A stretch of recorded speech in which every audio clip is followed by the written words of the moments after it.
Beauts, hope you're all well. Thanks for sticking with me. I know I've not filmed for, God, forever.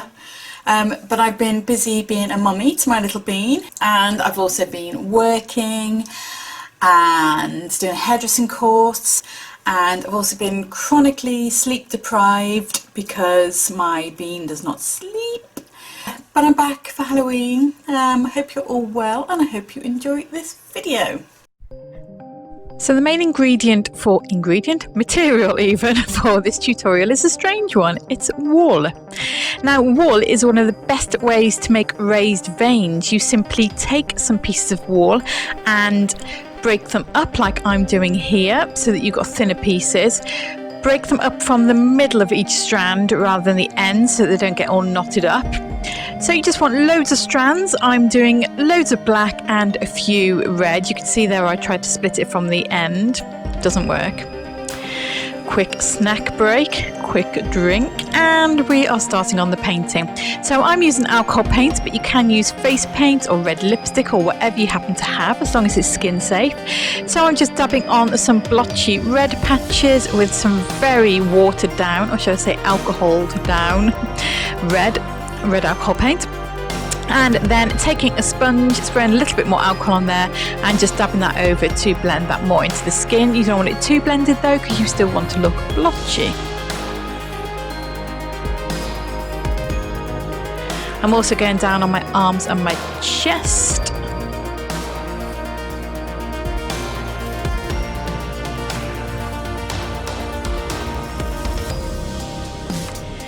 Now your next step is to take some grey eyeshadow and just create some nice dark circles, because let's face it, if you had been flayed and controlled by the Mind Flayer, you wouldn't be looking too healthy and you wouldn't have had much sleep.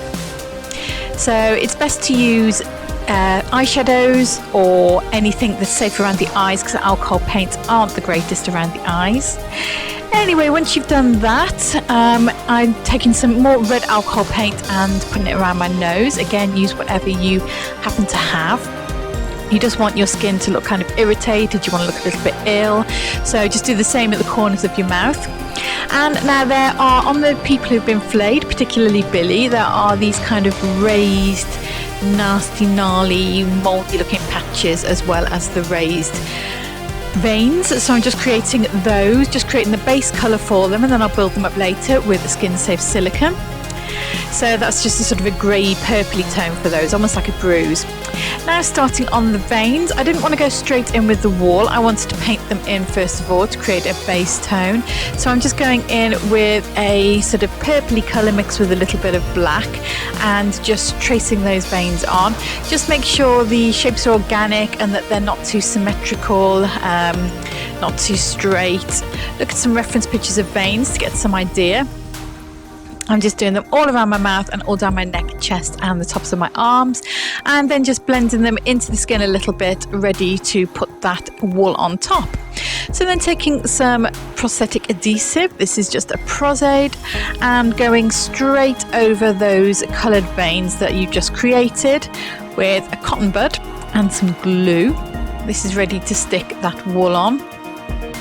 Work a little bit at a time, don't do all of it, because once that glue dries it'll be clear and you won't be able to see where it is.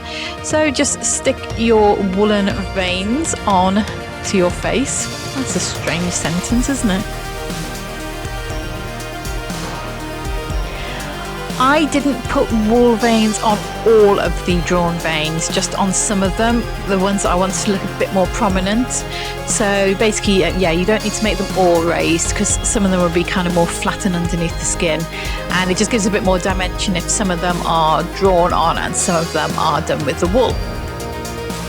So just keep working with that wool, apply a bit more glue over the top for any areas that don't stick down, because it can get a little bit fluffy, especially around your mouth, I'm not going to lie. I did mainly black, but I did put some red on there as well, just for a little bit of contrast and a little bit of differentiation, just so it wasn't all black. Using different thicknesses of strands as well, concentrating most of the woolen veins around the mouth area, and then just the painted on ones sort of beyond that, so that the main kind of impact is around the mouth and the chin.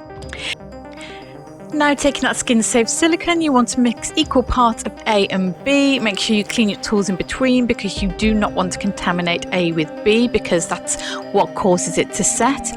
And then basically I'm just trailing it across the skin to create these raised, nasty, rotten looking areas.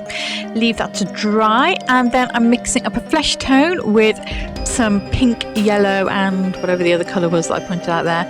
I'm working on a couple of hours sleep because my baby just does not sleep and she had me up since 4 o'clock this morning. Anyway, back to the tutorial. So just taking that flesh tone, really watered down, and just dabbing that over those veins to make them look kind of more underneath the skin. You could also use a foundation for this, but I just happened to have my face paints to hand and my foundation was in the drawer, which would have meant me climbing over my camera, my lights, and yeah, it was just easier to use the face paint. I'm all about making things easier.